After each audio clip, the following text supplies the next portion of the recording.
Welcome back to Living Local. If you've got a high schooler looking to attend college, you may need financial aid to make it happen.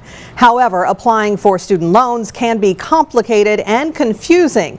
That's why we have some expert advice for you today to help navigate those long forms. And we're joined by Roberta Ferguson, financial aid counselor at Augustana College, which is also this segment's sponsor. Roberta, thanks so much for being here. Thank you very much. All right, so by the end of December, the new FAFSA forms will be available. FAFSA is the acronym for student aid. So why is it important for college-bound students to start thinking about financial aid now when they still have several months before they graduate? Well, most students are making the decision about where they want to attend college by May 1st. And in order for students and families to have all of the information that they need to make that important decision, they need to get us their information submitted via the FAFSA so that we can calculate their financial aid. Okay, so how long does it take to fill out these forms? We say that it's going to take about an hour for both the students to fill out their portion and the parents to fill out their portion. But it also kind of depends on how much information you have in front of you. So talk to us a little bit about what you recommend people have ready when they sit down to fill out those forms. Absolutely. The number one thing is that both students and parents have an email address that they have access to.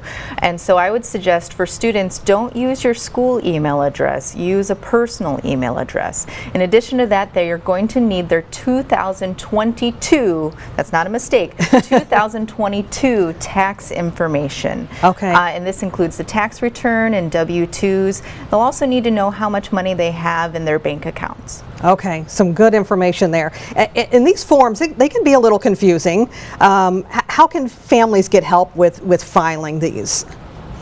When they're on the website filling out the form, they can see that there's this little green owl icon, and that's an AI chatbot.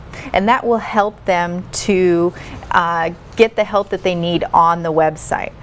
But they can also contact us at Augustana College. Okay. We can set up an appointment and work with them one-on-one to get the FAFSA filed if they're having trouble.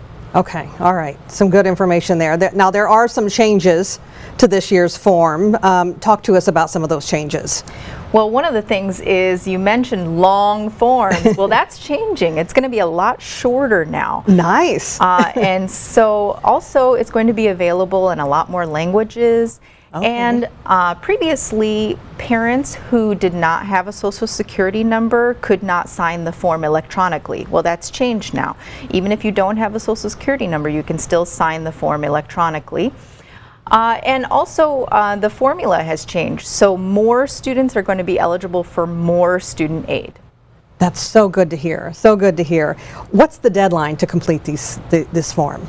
We recommend that families submit the FAFSA prior to January 15th.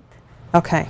All right. So there's some people out there who might miss that deadline, or they think, oh, I'm not going to fill out these forms because I'm not going to get the money. I don't qualify. What do you say to those people? Well, I would say that it's always worth it to fill out the FAFSA. The FAFSA is a lot more simple now. It's a lot easier, and I would say that every family could benefit by just having options available. Even though families don't think that they will qualify for gift aid, the formula is different now. You might be surprised. Yeah. And secondly, we want families to have all of the options available for funding their education possible. So that means that even if their student is not planning on borrowing loans, something might come up later in the spring. They need a new laptop or they want to go study abroad. And it's good to have all of the options available. So fill out the FAFSA as soon as you can. All right, good advice there. Okay, beyond FAFSA, does Augustana offer other ways to help students pay for college? Absolutely. Augustana has merit-based scholarships and grants, and these are based on academic achievement and areas of interest. Augustana also offers music and art and theater scholarships. High-achieving students can expect to receive at least $25,000 to $30,000 a year. Oh. In addition, if you come to visit campus on one of our visit days, students will qualify for an additional $1,000 renewed annually every year. And especially important for our local viewers is our QC Promise Scholarship. This scholarship is automatically awarded to students who graduate from Quad City area high schools. And if you want to find out more information on how to apply, just go to augustana.edu. All right, some good advice there, some great tips. And Roberta, thanks so much for being here. Thank you very much.